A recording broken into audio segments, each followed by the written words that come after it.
恭喜恭喜！首先我代表屯門區議會恭祝大家龍馬精神，路路亨通。講起屯門嘅道路網絡咧，就真係越嚟越完善啦。36分鐘就可以由尖沙咀入到嚟屯門。日後呢一度啊，就更加會成為香港主要嘅交通樞紐之一。等我帶你先睹為快啊！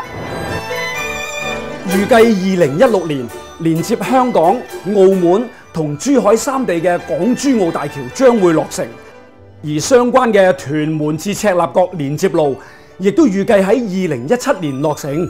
到時由屯門南去到機場都係大約需要10分鐘咋，慳翻好多時間㗎。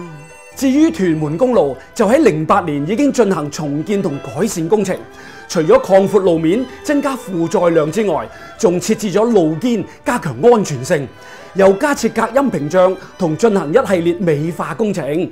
另外喺小欖就設置巴士轉乘站，預計喺2014年大家就可以完全享用到呢啲既便利而又安全嘅設施。剛才所講改善屯門對外交通嘅基建工程，都係屯門區議會嘅努力成果嚟㗎。